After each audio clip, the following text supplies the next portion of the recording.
예, 하나님 말씀 욥기 23장 되겠습니다.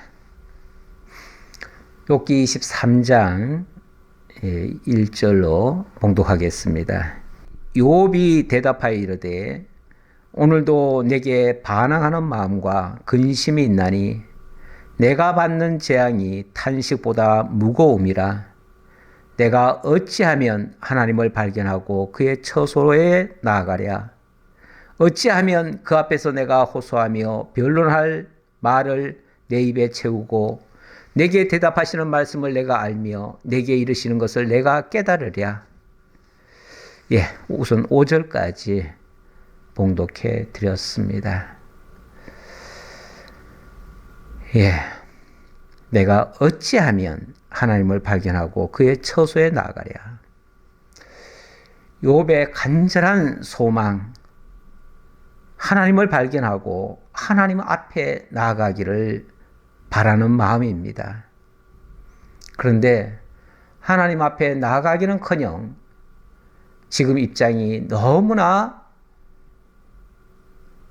고통스럽습니다. 바라는 바대로는 하나도 안 되고 원치 않는 방향으로 계속 흘러가고 있습니다. 거기에 친구들은 위로한답시고 와가지고 오히려 불난 집에 부채질을 하는 꼴입니다. 더 고통스럽게 하고 있으니 이 문제에 대해서 속에서 끓어오르는 것이 없을 수가 없습니다. 그래서 오늘도 내게 반항하는 마음과 근심이 있다, 이런 표현을 합니다. 반항하는 마음, 근심. 사실 우리 믿는 사람이 반항하는 마음 결코 좋은 표현은 아니죠. 거기다가 근심. 정말 어찌 보면 믿음 없는 소리 같은 이야기 아닙니까? 왜 예수 믿는 사람이 근심을 하지요? 그리고 왜 반항심을 가지죠? 예, 이런 표현 때문에 욥도 지금 악에 받쳐서 하나님 앞에 지금 범죄하고 있다, 이렇게 생각할 우려가 있습니다. 그런데 무슨 문장을 보든지 어떤 단어에 집착하지 말고 어떤 문장 전체를 한번 보셔야 됩니다. 최소한 어느 단락에서 어디까지는 한 문장으로 읽고 그 문장이 전체가 하는 말이, 그리고 그 의도가 어디에 있는지 전체를 좀 보고 본문을 해석을 해야 됩니다. 근데 이 반항하는 마음, 근심하는 마음이 있다고 하니까 당장 욥이 이렇게 믿음이 없다고, 근심을 하고, 그리고 반항을 하고 있다고, 이렇게 만약에 설명을 누군가 하고 있다면 그거는 전체를 못 보고 지금 지엽적인 단어 하나 붙잡고 해석하는 꼴이 됩니다. 예, 욥이 23장을 통해서 그 친구 엘리바스의 최후 변론을 듣고 거기에 대해서 너무 답답해서 지금 한마디를 하는 것이, 네 말을 듣고 나니까 내가 막 반항심이 생긴다, 그 말이죠. 그리고 너무너무 근심거리가 생긴다, 그 말이죠. 너무 답답하다, 그 말이죠. 한마디로 말하면 너무 답답해요. 예, 남의 이야기를 들으면 그동안 답답했던 것이 좀 쑥 내려가듯이, 이렇게 뭐 속이 뻥 뚫리듯이 시원함을 느껴야 되는 거 아닙니까, 원래? 그래야지요. 그래야 되는데 전혀 사상이 다르고 생각이 다르고 믿음이 다른 사람하고 이야기를 해보면 이야기를 하면 할수록 더 답답함이 와요. 어떤 사람은 그렇게 표현하더라고요. 뭐 고구마 10개 먹은 느낌이라고. 고구마 한두 개는 맛있어서 먹는데요. 한 10개 막 연거푸 먹어놓으면 답답함이 느껴질 수 있습니다. 예. 뭔가, 뭐 한두 마디는 우리가 다 들을 수 있어요. 무슨 말도 다 들을 수 있어요. 한두 마디 정도는. 근데, 같은 말을, 같은 맥락에서 계속해서 거듭거듭 얘기하면요. 나중에는 정말 길을 틀어막고 싶고, 그 사람하고는 다시는 안 보고 싶고, 도무지 대화가 안 되는 사람이라고 생각할 수밖에 없어요. 그러면 속에서 반항심이 생기죠. 이게 나쁜 겁니까? 욥은요, 지금 하나님께 대해서 지금 반항하는 게 아니에요. 잘못된 그런 생각을 가진 사람의 잘못된 그 지도에 대해서, 그 엉터리 같은 위선적인 조언에 대해서 답답하다 그 말이죠. 답답하다. 그러면서 자기가 하나님께 대해서는 8절로 17절의 그 제목을 제가 그렇게 잡아놨지요. 소주제를 만날 수는 없어도 작정대로 이루신다. 직접 내가 하나님을 내 두 눈으로 똑바로 이렇게 볼 수는 없지만, 그러나 그 하나님은, 내가 아는 그 하나님은 당신의 작정하신 대로 다 이루어 가신다. 하나님 뜻대로 하신다 그 말이죠. 비록 우리 생각에는 이렇게 했으면 좋겠고 저렇게 했으면 좋겠고 우리가 바라는 바가 있잖아요. 우리가 힘드니까 힘드는 거 하나님 앞에 호소하고 좀 풀어달라고, 문제 해결해달라고 얘기하잖아요. 비록 내 뜻대로 안 되고 내 생각대로는 안 되더라도 하나님은 당신의 기쁘신 뜻대로 이루어 가신다. 그게 작정대로 이루신다는 거예요. 이걸 욥은 끝까지 믿고 있는 사람이에요. 그러니까 욥이 그 답답함을 느끼는 것은 그 친구들에 대해서, 친구들의 그 잘못된 그 논리와 그들의 주장에 대해서 답답하다는 것이지, 불신앙에서 지금 하는 말이 아니에요. 그런 의미에서 본문을 좀 이해했으면 좋겠습니다. 예. 내가 어찌하면 하나님을 발견하고 그의 처소에 나아가랴. 보세요. 욥이 바라는 바는 하나님을 발견하고 하나님의 처소에 나가기를 원한다. 하나님 만나보고 싶다. 하나님께로 나가고 싶다. 그거 아닙니까? 이 생각은 얼마나 좋은 겁니까? 아니, 반항심이, 하나님 앞에 반항심이 있다면은 하나님을 만나고 싶겠습니까? 하나님 두 번 다시 안 찾고 싶죠? 그런 하나님 필요 없다고 생각하겠죠? 그런데 자기가 지금 반항심이 있다고 하는 것은 친구들에 대해서 그 답답해서 하는 소리고, 자기는 더 이상 친구들과는 이야기하고 싶지 않다. 그런 차원에서 한 말이에요. 왜냐하면 얘기 들어봤자 더 나를 답답하게 만드니까요. 어떤 젊은이가 아직 결혼을 안 했는데 집에 가니까 대뜸 만나자마자 결혼을 해라, 뭐 해라, 왜 취직도 제대로 안 하느냐, 이런 잔소리만 해요. 그러면 집에 가는 것이, 부모님을 만나는 것이 기쁜 게 아니고, 부모님의 집이 가까우면 가까울수록 답답함이 와요. 그리고 부모님이 뭐라고 한마디 하면은 속에서 반항심이 막 생겨버려요. 또 잔소리 한다고 얘기하고, 그럴 수도 있어요. 물론 그런 소리 안 듣게 하는 게 제일 낫겠지만, 세상살이가 어디 내 마음대로 됩니까? 내 뜻대로 안 돼가지고, 그래서 마땅히 해야 될 일을 지금 못하고 있는 중이고, 자기도 답답한 줄 알아요. 그런데 누군가 자꾸 그 얘기를 하면 얼마나 힘들겠어요. 그럼 두 번 다시 만나고 싶지도 않지요. 그런데 욥이 지금 이런 이야기를 하면서도 그 친구들에게는 반항하는 마음과 근심이 있지만, 그리고 그 탄식하는 마음, 재앙이 탄식보다 무거움이라, 너무너무 힘들다 그 소리죠. 그 상황에서도 내가 어찌하면 하나님을 발견하고 그의 처소에 나아가랴. 어찌하면. 예. 정말 하나님 앞에는 나아가고 싶다 그 얘기예요. 어찌하면 그 앞에서 내가 호소하며 변론할 말을 내 입에 채우고 내게 대답하시는 말씀을 내가 알며 내게 이르시는 것을 내가 깨달으랴.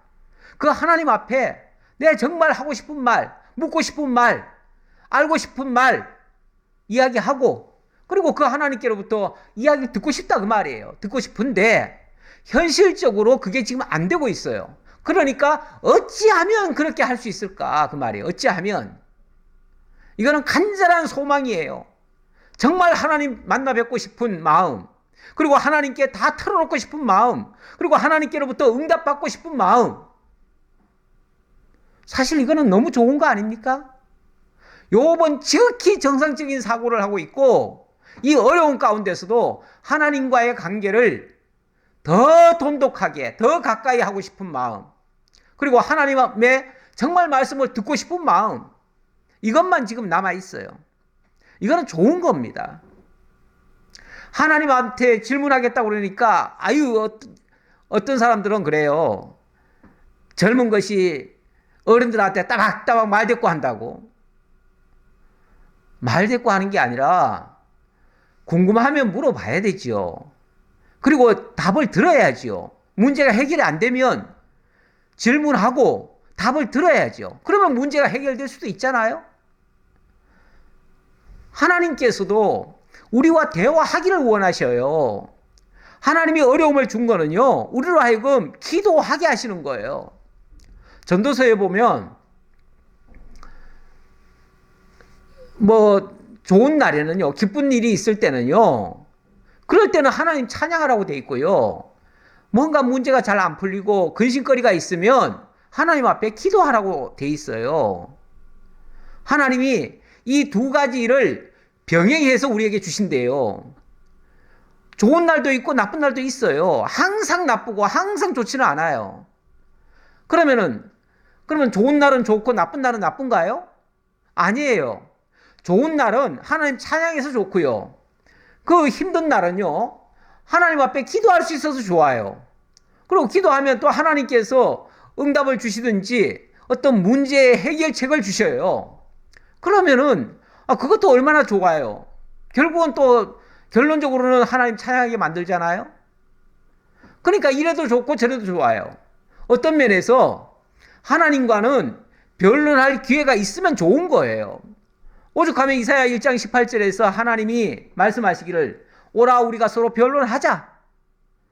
그래가지고 너희 죄가 주홍같이 붉을지라도 내가 눈과 같이 희게 해주겠다. 진홍같이 붉을지라도 내가 양털같이 희게 해주겠다. 이게 하나님의 약속 아닙니까? 하나님은 우리에게 어려움 주실 때 당신에게로 나오라는 소리예요. 그게 하나님의 음성이에요. 그러면 그 음성을 듣고 하나님께 나아가는 자세를 취해야지요. 그게 왜 나쁜 겁니까?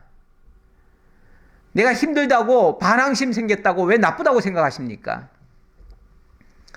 하나님은 우리에게 더 좋게 하려고 이렇게 하시는 거예요. 6절에 보니까 그가 큰 권능을 가지시고 나로 더불어 다투시겠느냐?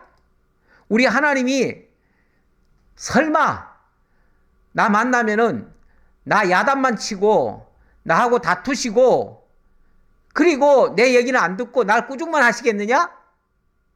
그럴 리가 없다. 그럴 리가 없다. 아니로다. 도리어 내 말을 들으시리라. 그래요. 우리 하나님이 우리 말씀 들어주셔요. 하나님은 길을 여시고 정말 안타깝게 하나님 앞에 부르짖는 자의 음성을 들으신대요. 당연히 들으시죠. 우리 하나님이 우리가 큰 소리를 해야 또 막 때를 쓰든지 막 주여 삼창을 하든지 이래야만 들으시는 분이 아니고요. 정말 우리가 애통하는 마음으로 하나님 앞에 간절히 아뢰고 구할 때 하나님이 우리 음성을 들으셔요. 하나님은 우리 생각까지도 다 들으셔요. 우리가 꼭 입술로 막 벌리지 않아도 우리 그 생각 속에 뭔가 잔뜩 근심거리가 있으면요, 그게 하나님 앞에 기도예요. 출애굽기 보면 이스라엘 백성들이 바로의 폭정 때문에 막 너무 고통스러워서 울부짖었대요. 울부짖었더니 하나님이 그들의 음성을 들으시고 이제 내가 이스라엘 백성을 애굽에서 구원해 내시겠다 하시고 하나님이 구원자 모세를 보내주신 거예요. 그렇게 고통스러운 그런 거는요, 꼭 기도라는 말이 표현이 안 돼도 하나님은 그 우는 자의 음성을 다 들으셔요. 슬픈 자의 마음을 다 읽으셔요. 그러니 하나님이 그 무서운 분이 하나님 앞에 가서 뭐 좀 아랜다고 하니까 말도 못하게 막 하나님이 호통을 치시고 너 회개해, 안 그러면 너 죽일 거야, 이러시겠어요? 이미 하나님 앞에 나왔다고 하는 것은요, 자기가 얼마나 연약하고 부족하다는 것을 고백하는 거나 똑같아요. 그러니까 나온 거 아니겠어요? 그러면은 일단 하나님 앞에 나온 자를 하나님은 기쁘게 받으시고 그의 목소리에 귀를 기울이셔요.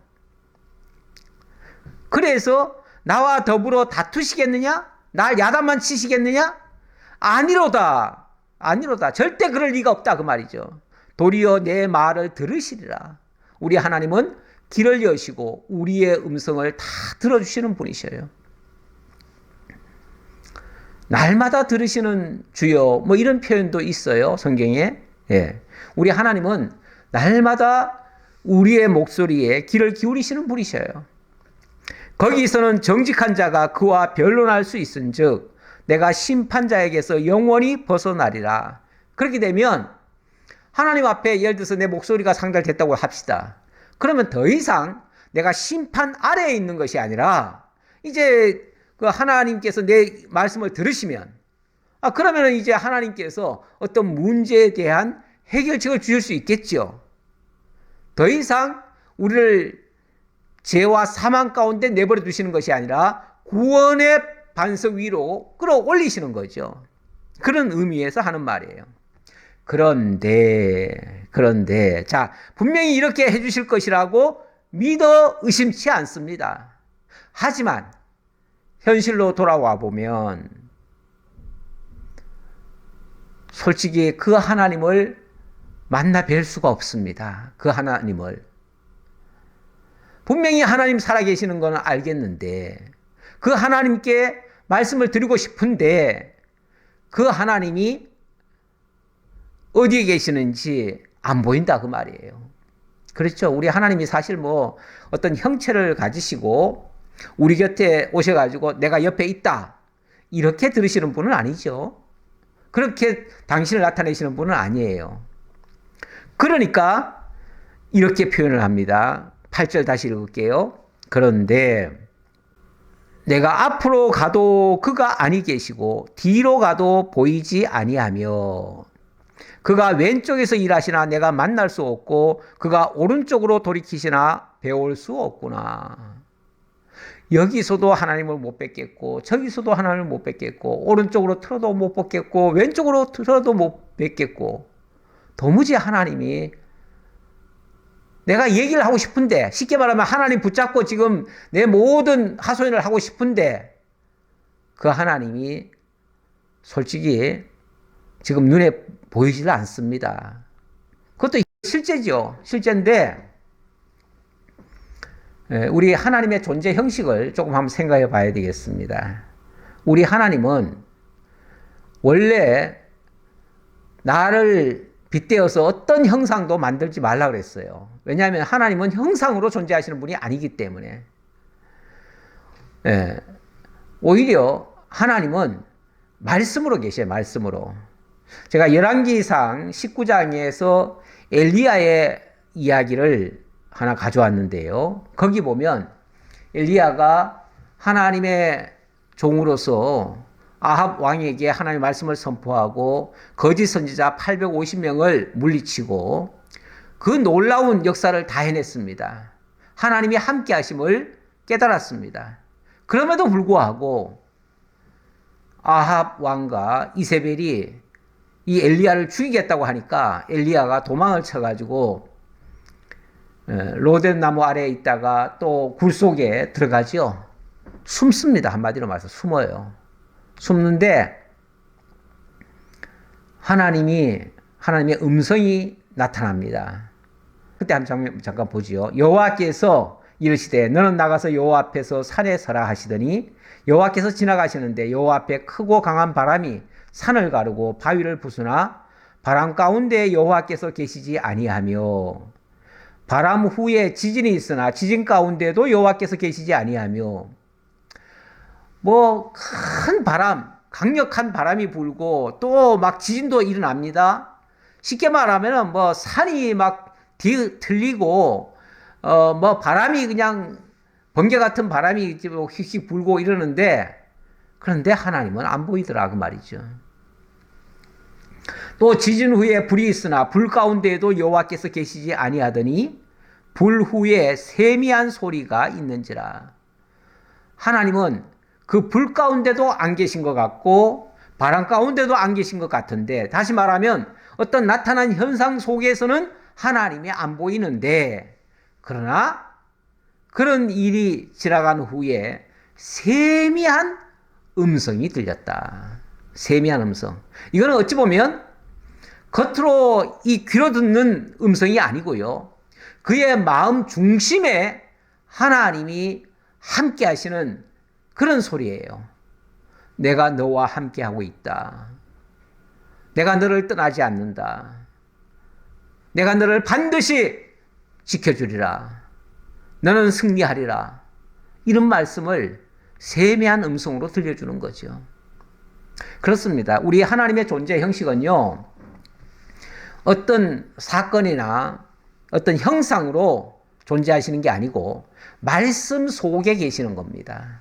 말씀으로 함께 하시는 겁니다. 그러니까 우리에게 다가오시는 하나님은요, 오늘날 우리에게 다가오시는 하나님은 말씀으로 다가오시는 거예요. 말씀으로.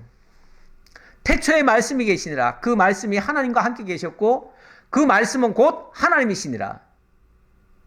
그것과도 같은 이치입니다. 물론 그 말씀은 예수 그리스도를 가리킨 말씀이고 그리스도의 영원 자존성, 그리스도성, 그러니까 육신을 입고 이 땅에 오신 예수가 전부가 아니라 그는 영원하신 그리스도였다라는 것을 증명하는 말씀이죠. 그런데 그분은 말씀으로 계셨고 그 말씀이 우리와 함께 하심으로 모든 역사를 이루어 가신다. 그래서 오늘 우리는 그 하나님을 믿는데, 하나님의 존재를 믿는데 말씀을 통해서 믿는 거예요. 사실 이만큼 중요한 게 어디 있습니까? 자, 그 얘기를 하는 것이고요. 자, 이렇게 눈으로는 그 하나님을 볼 수 없었지만 10절 그러나 내가 가는 길을 그가 아시나니 그가 나를 단련하신 후에는 내가 순금같이 나오리라. 예, 내가 가는 그 길을 그가 아신다. 솔직히 나는 나의 길을 잘 모릅니다. 내가 앞으로 어떻게 될는지 솔직히 내일도 잘 모릅니다. 10년 후의 일 잘 몰라요. 잘 모르는데 우리 주님은 내가 가는 그 길을 다 알고 계십니다. 그러니까 오늘 내게 주어지는 모든 일들은 나로 하여금 하나님이 원하시는 그 길로 가기 위한 어찌 보면 단련하는 일이에요. 단련하는 일. 그렇게 주님이 나를 단련하시면 그가 나를 단련하신 후에는 내가 순금같이 되어 나오리라. 순금같이 되어 나온다. 예. 순금 반대는 불순물이 잔뜩 있는 거죠. 불순물이 가득한 거. 원래 순금을 만들려면요, 광산에서 캔 금은요, 아무리 노다지라고 해도 거기에 불순물이 많이 들어 있습니다. 그래서 그 자체로는 금이라고 할 수가 없어요.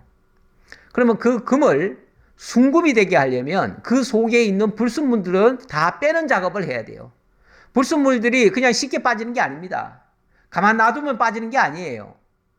그것을 용광로 속에 집어넣어 가지고 뜨거운 불로 해 가지고 그것을 다 녹여 가지고 그 속에 있는 불순물들을 다 태워야 됩니다. 태우고 순수하게 남은 그 정금만을 따로 굳혀야 되는 겁니다. 그렇게 하려면 이게 한 번에 끝나는 게 아니고요. 제가 옛날에 들은 얘기인데 그게 과학적으로 맞는 얘기인지는 모르겠어요. 24번 불 속에 들어갔다 나와야 된다. 그래서 24금이다. 이런 표현을 썼다고 하는 얘기를 내가 들었는데 그게 과학적으로 맞는 얘기인지는 모르겠어요. 하지만 꼭 24번이 안 들어갔다 할지라도 최소한 여러 번 불 속에 들어갔다 나와야 되는 것은 분명한 것 같습니다. 다시 말하면 우리가 하나님 앞에 깨끗한 존재로 바로 서게 하시려면 그걸 소위 말해서 성화라고 하지 않습니까? 하나님을 당신의 사람으로 우리를 거룩하게 만들어 가시는데 우리 하나님이 그렇게 말씀하시잖아요. 내가 거룩하니 너희도 거룩할지어다. 우리 보고 거룩을 만들라는 얘기가 아니라 하나님이 우리를 거룩하게 해 가신다는 겁니다. 죄와 사망 가운데 있던 자들을 살려내시고 건져내시고 거듭나게 하시고 그리고 불순물들을 제거하는 작업을 하신다는 거예요. 그런 일들이 소위 말해서 시험들이에요. 시험들. 그 시험이 우리를 연단하고 그 연단이 우리로 하여금 정결케 해서 소망 중으로 이끌어내시는 거예요. 그게 우리를 단련해서 숭은같이 만들어가는 작업이에요. 욥도 그렇게 깨달은 거예요. 하나님께서 결국은 나를 이렇게 여러 가지 시험 가운데 두신 것은 나를 단련해서 마침내 숭은같이 만드시려고 그렇게 하신다라고 믿은 거예요. 그러니까 욥이 앞에서 뭐 하나님을 뵐 수가 없구나 이래도 그게 하나님의 존재를 부정하는 말이 아니고 하나님은 말씀 속에서 계시고 실제 형체로는 우리에게 안 보이니까 좀 답답함은 있지만 그러나 나를 이렇게 단련시켜서 마침내는 하나님의 거룩한 사람으로 만들어 가실 것이다. 이러한 확신을 가지고 있다 그 말이죠. 만약에 이렇게 깨닫지 못하고 하나님을 직접 보겠다고 하나님 보여주십시오. 뭐 기도하시는 분 중에 저도 청년 시절에는 그렇게 기도한 적이 있어요. 왜냐하면 너무 답답한 일을 만났는데 도대체 하나님은 어디 계신지 모르겠고 하나님한테 좀 따지고 싶은데 하나님이 어디 보여야 하나님께 따지죠. 기도는 하지만 기도하면 하나님이 안 들으시는 것 같고 답답하잖아요. 그러니까 하나님 계시면 좀 지금 나와주세요. 제 얘기 들어주세요. 그리고 저한테 지금 말씀해 주세요. 이렇게도 기도한다 그 말이에요. 기도하는데 그러다 보니까 어느 쪽으로 가게 되냐면 그게 좀 도가 지나치면은 그날 밤에 그렇게 기도했는데 그날 밤에 예를 들어서 꿈속에서 어떤 노인네가 누구야 부르면서 뭐가 답답하냐 얘기해라 내가 들어주겠다 그러면은 그게 하나님이라고 생각을 해요. 그래서 꿈속에 나타난 그 어떤 현상을 가지고 하나님이 내게 응답하셨다라고 얘기를 하고 그때 그 꿈의 속에서 뭔가 지시한 걸 가지고 자기가 행하고 그게 하나님께 응답받았다고 행동을 해요. 그러다 보면 나중에 더 큰 봉변을 당할 수도 있고 다른 문제가 또 발생할 수도 있어요. 자칫하면은 귀신에게 속을 수도 있어요. 왜냐하면 내가 그렇게 믿고 바라기 때문에 사탄이 그 틈을 타고 하나님체 하고 나타나가지고 하나님을 가장해서 그에게 조종할 수도 있다 그 말이에요. 우리 하나님은 말씀으로 계셔요. 말씀으로 존재하시면서 우리에게 다가오시기 때문에 말씀 외에 다른 것을 의지하는 것은 옳지 않다. 이 말씀을 드리고 싶습니다. 예, 그리고 아까 하던 얘기 그 반항하는 마음, 요 얘기를 조금 더 해보겠습니다. 이 반항한다는 말, 이 반항한다는 말이 굉장히 나쁜 표현처럼 돼 있어가지고 요거를 제가 좀 설명을 조금 드리고 넘어가는 게 좋을 것 같아요. 예, 이 반항이라는 말, 우리를 가리켜서 뭐라고 그러냐면은 프로테스탄트라고 그럽니다.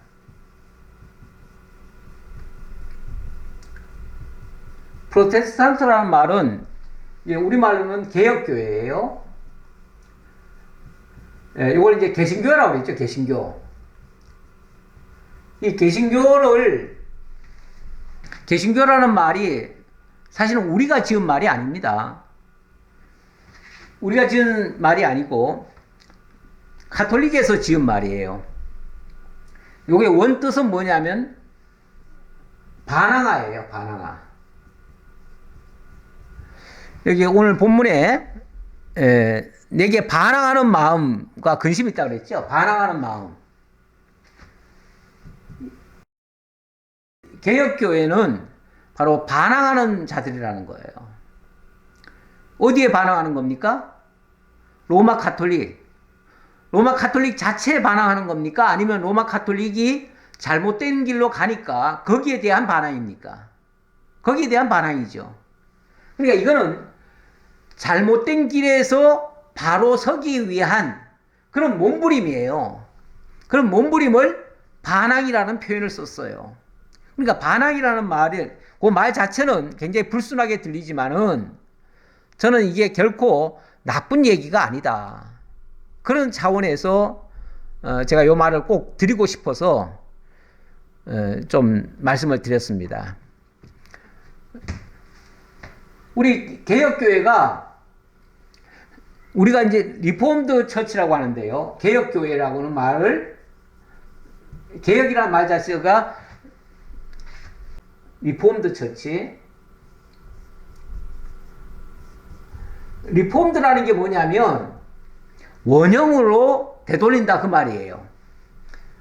이 가톨릭이 하나님의 원교회상에서 너무나 많이 빗나가 버린 거예요. 빗나가 버리니까 하나님께서 당신의 뜻 가운데 이걸 원형으로 돌리신 거예요. 돌리시기 위해서 이 개혁자들에 의해서 모든 잘못된 제도, 모든 잘못된 것들을, 그 교리를 다 철폐하고, 그리고 성경대로 다시 돌아가자 하는 것이 바로 이 개혁교회입니다. 그러니까 이 개혁교회는 어떤 면에서 반항심이 있는 자들이에요. 반항심이 있는 자들. 소위 말해서 반항아들이에요. 어디에 대해서요? 아니, 옳게 하는데 무조건 반항합니까? 그럴 리는 없지요. 잘못된 것에 대한 반항이죠. 그러니까 끊임없이 자기를 성찰하고 잘못된 길에서 바로 교정해서 바로 가려고 하는 그 자세, 그것이 필요한 겁니다. 오늘 개혁교도들이라고 하면 우리가 장로교, 감리교, 성결교 이런 쪽은, 침례교는 다 이 개혁교회들이에요. 개혁교회는 끊임없이 성경대로 가기를 원하는 사람들이에요.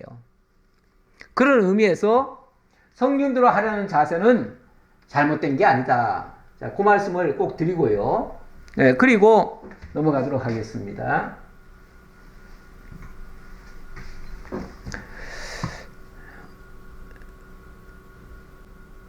11절 할 차례죠. 11절. 내 발이 그의 걸음을 바로 따랐으며 내가 그의 길을 지켜 치우치지 아니하였고 내가 그의 입술의 명령을 어기지 아니하고 정한 음식보다 그의 입의 말씀을 귀히 여겼도다. 여기도 다른 그 무엇보다도 그의 입의 말씀을 귀히 여겼다, 이렇게 얘기를 하네요.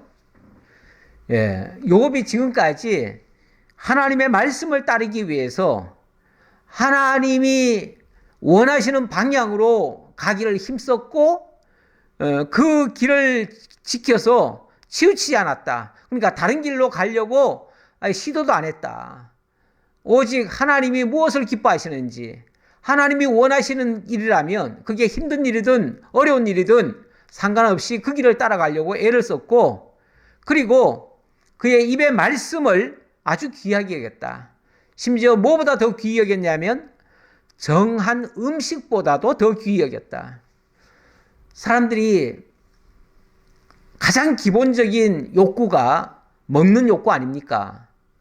그런데 먹는 것이 최고라고 생각하는 거예요. 그러니까 가장 기본적이고 또 제일 중요하다고 생각을 해요. 그래서 무슨 일을 하다가도 왜 그런 말 하잖아요. 우리가 다 먹기 위해서 하는 일인데 먹고 합시다. 뭐 금강산도 식후가 아닙니까? 그러면서 먹자고 그런 얘기를 하는 사람들이 가끔 있잖아요. 예. 그만큼 먹는 것이 중요한데 욥은 그 먹는 것보다도 하나님의 말씀 듣고 지키는 것을 더 귀하게 여겼다. 가장 중심이 어디 있느냐가 문제입니다. 우리가 무엇이 소중하다고 생각하면 그것을 귀히 여기고 그것을 따라갑니다. 그러나 소중하게 여기지 않으면 그것을 하찮게 여겨요.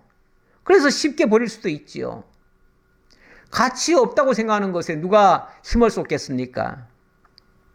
그런데 욥은 가장 귀한 가치로 여긴 것이 바로 하나님의 말씀이었다라고 얘기를 합니다. 그러면서 그는 뜻이 일정하시니 누가 능히 돌이키랴. 그는 뜻이 일정하다.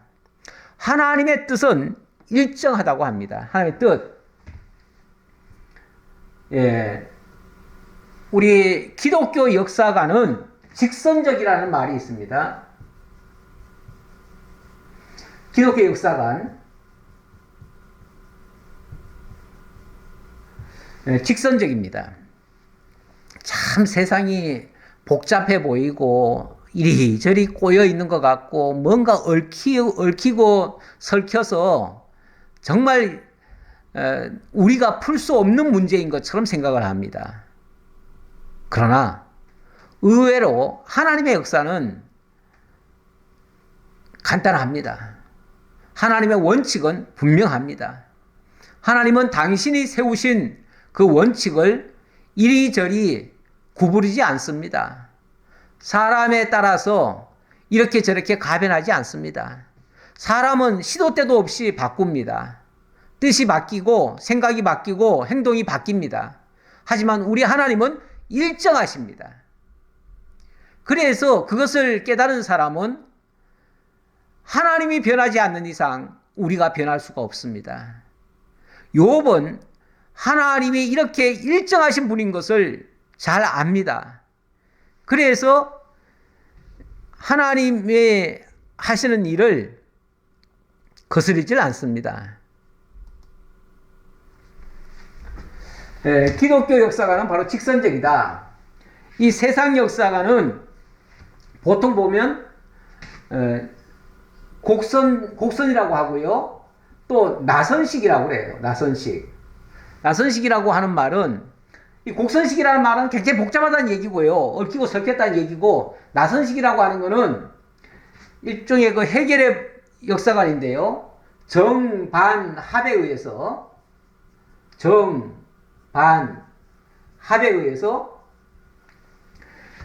하나님이 어떤 원칙을 세웠지만 세상은 계속 거꾸로 갑니다. 거꾸로 가니까 이 정과 반이 합쳐져 가지고 새로운 이론이 만들어지는 거예요.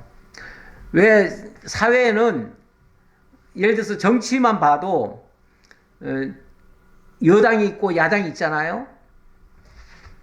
그리고 어떤 법을 내놓으면은 그 법에 꼭 반대하는 세력이 있습니다. 이 반대가 나쁜 게 아니고요. 세상은 어차피 정답이 없을 수도 있습니다. 무엇이 정답인지 지금은 이게 정답 같지만은 지나놓고 보면 그게 정답이 아닐 수도 있어요. 그래서 이게 정의다라고 얘기를 하면 반드시 아니다, 그건 잘못됐다, 그거에 반대돼서 나는 이걸 주장한다 하는 사람들이 생겨요. 그래서 정과 반이 치열하게 싸우지요. 싸우다가 하나의 합의를 만들어냅니다. 이건 이제 정반합이라고 그래요. 세상의 구조는 이렇게 됩니다. 그러면 이 합을 이룬 걸 뭐라고 그러냐면 다시 정의라고 그래요. 자, 우리가 합한 것을 정의라고 하자. 근데 얼마 지나놓고 보면 다시 이게 정인 줄 알았는데 여기서도 잘못된 게 드러나요. 그러면 다시 여기서 반이 또 생겨요. 반이 생기니까 정과 반이 다시 치열하게 싸워가지고 다시 새로운 합을 만들어냅니다. 그러고는 이게 정이다 그래요. 이게 정이고, 그러면 또 얼마 지나고 나면 역사는 그러니까 계속 뭔가 지나가면서 점차 개선이 되는 것 같기는 하지만, 그래서 다시 반이 생기죠. 반이 생기는데 여기서 치열하게 또 싸움이 일어나요. 그래서 끊임없는 싸움이 일어나고 끊임없는 토론이 벌어지고, 그래서 국회라고 하는 게 있어가지고 맨날 여당과 야당이 싸우잖아요. 그 싸우는 게 잘못된 게 아닙니다. 마땅히 싸워야 돼요. 그게 무슨 서로를 죽이자고 싸우는 게 아니고 서로 살기 위해서, 그리고 진짜 더 좋은 것을 도출하기 위해서 싸우는 거니까 우리를 대신해서 싸워주는 것은 고마운 일이에요.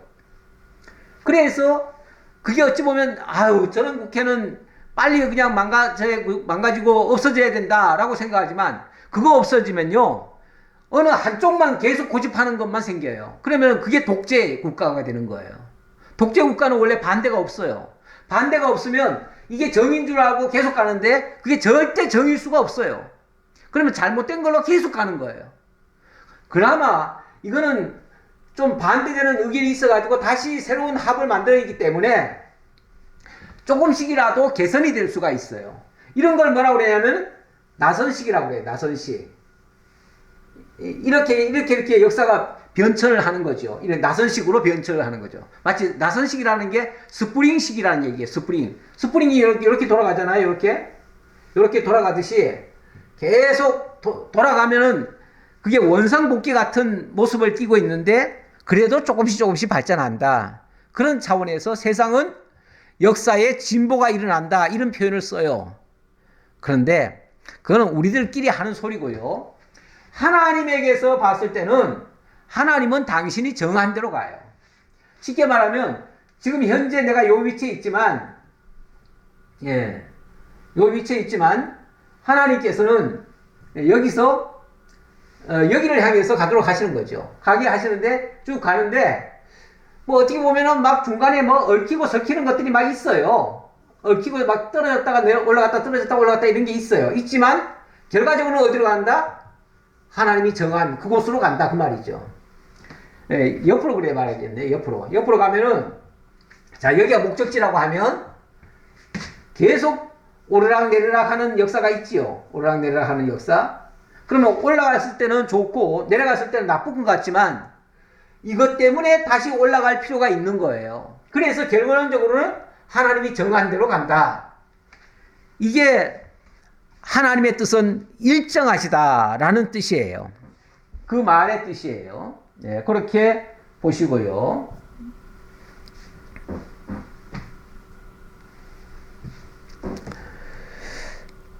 다시 13절 다시 한번 읽겠습니다. 그는 뜻이 일정하시니 누가 능히 돌이키랴. 그의 마음에 하고자 하시는 것이면 그것을 행하시나니, 그분은 하고자 하시면 그대로 이루시는 분이셔요. 하나님의 뜻은 사람이 바꿀 수가 없어요. 하나님의 뜻은 일정하셔요. 사람이 막 이렇게 빌고 저렇게 빌면은 하나님이 뜻을 바꿔가지고 이렇게 고쳐준다.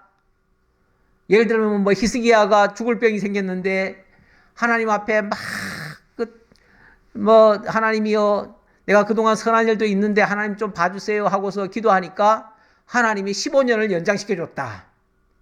그래서 기도는 하나님의 보좌도 움직인다. 간절히 기도하면 하나님이 죽을 병에서도 살려주신다. 뭐 이렇게 이제 설명하시고 기도 만능론을 주장하시는 분들이 있는데, 그러면 히스기야가 진짜 죽을 병이었고 정말 내일이면 죽을 사람이 기도해가지고 15년을 연장받았는가?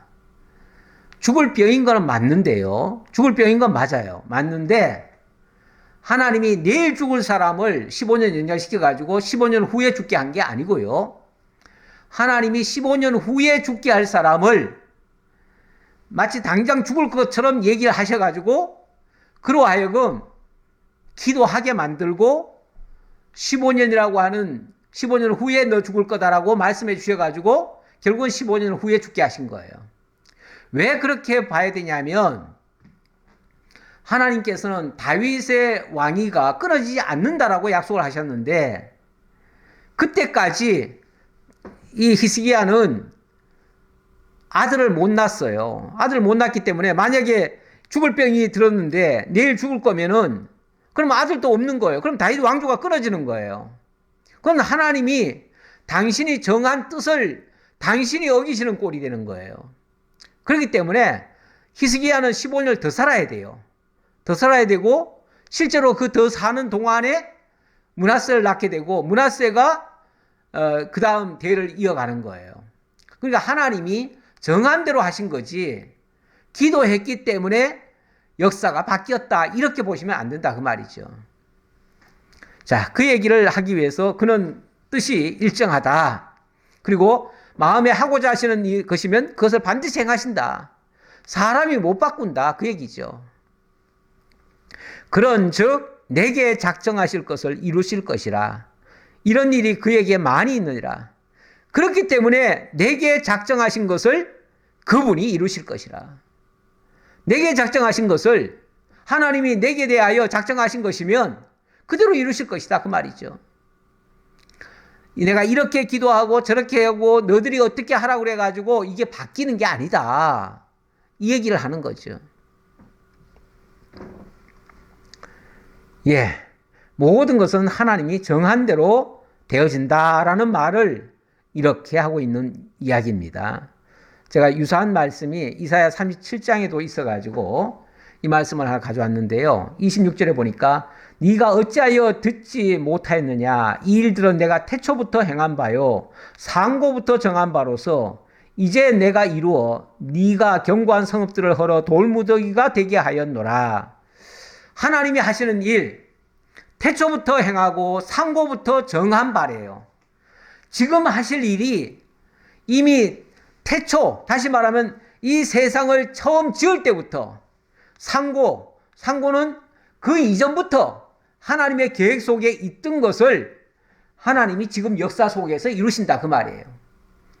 그러니까 지금 이루어지는 일이 갑자기 누구 때문에 어떻게 돼서 되어지는 게 아니고 하나님의 정한 뜻대로 되어진 것이다. 이걸 지금 말씀하고 있다 그 말이에요. 예. 그렇다면 지금 욥에게 오는 그 고난의 의미는 어떻게 정리를 해야 되는가? 그것은 결론적으로 말하면 재앙 때문이 아니라 무엇을 했기 때문에 이런 역사가 일어났다라고 볼 것이 아니라 어떤 문제 때문에, 다시 말하면 인과응보로 되어진 게 아니라 하나님의 정하신 뜻대로 되어진 것이다. 그러니 내게 이루어지는 것도 하나님이 작정하신 것을 이루시는 것이다. 이렇게 말하고 있다 그 말이죠. 그러니까 결국은 하나님이 그러면 오늘 우리에게 주시는 그 고난의 의미는 뭔가? 죄에 대한 재앙이 아니고 성도의 성숙을 위한 연단의 섭니다. 아까 이 연단 후에 정금같이 나오게 하신다 그랬잖아요. 하나님이 이 연단을 주신 이유는 나로 하여금 정금같이 나오게 하려고 그러신다 라고 했으니까 그렇게 믿는 것이 맞다 그 말이죠. 15절입니다. 그러므로 내가 그 앞에서 떨며 지각을 얻어 그를 두려워하리라. 그런 분이기 때문에 내가 더욱더 그분 앞에 정말 떨며, 떤다는 표현은 그냥 단순히 무서워한다는 개념보다도 하나님을 경외한다 그 말이죠. 절대적으로 그분의 그 위대함 앞에, 그분이 하시는 그 일 앞에 나는 겸허히 받아들인다 그 말이죠. 그런 의미에서 지각을 얻어 그를 두려워하리라. 하나님이 나의 마음을 약하게 하시며 전능자가 나를 두렵게 하셨나니 이는 내가 두려워하는 것이 어둠 때문이나 흑암이 내 얼굴을 가렸기 때문이 아니로다. 진짜 두려운 것이 하나님이 내게 뭔가를 가려서 그렇게 된 것이라고 생각하지 않는다 그 말이죠. 자, 오늘 우리 앞에 무슨 일이 닥쳤습니다. 그것 때문에 두려워하고 그것 때문에 염려하고 그것 때문에 절망하는 거, 어떤 면에서 우리의 믿음 없음을 드러내는 모습입니다. 우리는 그것 때문에 두려워하면 안 돼요. 하나님 그 자신이 얼마나 위대하신 분인가, 그 하나님 앞에서 우리가 두려워하는데 어떤 사건 때문에 두려워하는 게 아니라 내가 과연 하나님의 말씀 앞에 바로 서 있는가, 바로 서 있지 못하다면 그게 두려운 일이고, 그리고 정말 바로 서 있기를 힘쓰고 하나님께로 바로 나아가기를 힘써야지, 다른 것 때문에 두려워하는 것은 결코 바람직한 내 태도가 아니다. 신앙적 태도가 아니다. 그렇게 말씀을 드리고 싶습니다. 24장 내용은 우리 다음 주에 보도록 하고요. 이 내용 제가 마지막 결론적인 말씀 베드로전서 1장 6절 말씀을 가져왔습니다. 그러므로 너희가 이제 여러 가지 시험으로 말미암아 잠깐 근심하게 되지 않을 수 없으나 오히려 크게 기뻐하는도다. 우리 하나님의 뜻을 알고 하나님의 궁극적인 목적지, 그 길로 가는데 하나님의 뜻은 일정하시다. 하나님은 변함없으신 분이시다. 뜻이 일정하다고 하는 것은요, 우리가 믿을 만한 겁니다. 근데 뜻이 일정하지 않으면요, 우리는 너무너무 불안해요. 우리가 하나님을 절대적인 분으로 믿고 신뢰할 수 있는 것은요, 그분이 일정하시기 때문에 그래요. 그런데 만약에 그분이 어떤 사람이 기도하는 것 따라서 이렇게 변하고 저렇게 변하고 수시로 자꾸 바뀌시는 분이면요, 솔직히 누구는 기도했기 때문에 하나님 그렇게 해주신다 그러면은 나는요, 나는 그와 반대이기 때문에 나는 그렇게 안 할 수도 있거든요. 그럼 얼마나 불안해요. 그러니까 남들이 하면은 나도 해야 돼요. 우리가 세상에서도 뭐가 유행이다 하면은, 또는 뭐 예를 들어서 막 집값이 올라간다 하면은 막 갑자기 뭐 빚을 내서라도 집을 살려고 막 하잖아요. 왜요? 지금 아니면은 큰일 날 것 같거든요. 그러니까 이 사회의 정책이나 세상에 어떤 뭔가가 바뀌면요, 그러면 막 수시로 요동을 쳐요. 불안해서 못 삽니다. 그런데 정말 하나님의 뜻은 일정하다고 믿으면요, 세상이 어떻게 변하든 우리는 상관이 없어요. 그냥 느긋하게 기다리면서 하나님이 하시는 거 보면서, 그러면서 그냥 묵묵히 따라갈 수 있는 거예요. 그런 게 중요하지 않나요? 베드로전서 5장 10절에 보니까 모든 은혜의 하나님 곧 그리스도 안에서 너희를 부르사 자기의 영원한 영광에 들어가게 하시니가 잠깐 고난을 당한 너희를 친히 온전하게 하시며 굳건하게 하시며 강하게 하시며 털을 견고하게 하시리라. 왜 제가 이 말을 했냐면, 우리가 현재 당하고 있는 고난은요, 어찌 보면 잠깐 당하는 고난들이에요. 잠깐 당하는 고난. 근데 그것 때문에 요동을 쳐요? 우리 하나님이 잠깐 고난을 당하게 하신 것은 우리로 하여금 연단하여 정금같이 나오게 하려고 하신 건데, 그거 잠깐 당했다고 우리가 돌변하냐 그 말이에요. 돌변하면 안 되죠. 왜냐하면 하나님은 우리를 잠깐 고난을 당하게 하신 후에 친히 온전하게 하시고 굳건하게 하시고 강하게 하시고 견고하게 하실 거니까. 그래서 고난이 왔더라도 그것 때문에 너무 슬퍼하지 말고, 그것 때문에 너무 힘들어하지 말고, 그것을 믿음으로 승화해서 오히려 하나님이 우리를 온전하게 하시고 굳건하게 하시고 강하게 하시고 견고하게 하시기 위한 그런 섭리라는 것을 기억하고 감사하는 마음으로 달게 받고, 그리고 믿음으로 이겨가는 우리 모두가 되었으면 좋겠습니다. 기도하겠습니다. 감사합니다, 하나님. 하나님께서 오늘 우리에게 주신 은혜 여러 가지로 생각해 보았습니다.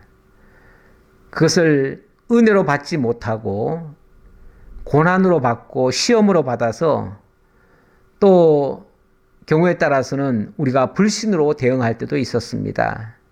아버지 하나님, 저희의 연약함을 불쌍히 여겨주시고 믿음 없이 한 모든 행동들 우리에게 좀 더 하나님에 대한 확신을 가지고 그 뜻이 일정함을 깨닫고 늘 하나님만 믿고 굳세게 변함없이 앞으로 전진하는 저희 모두가 될지언정 어떤 사건 만나서 힘들어하고 그것 때문에 좌절하고 낙심하는 어리석음을 바라지 않도록 주님께서 저희를 친히 지켜주시옵소서.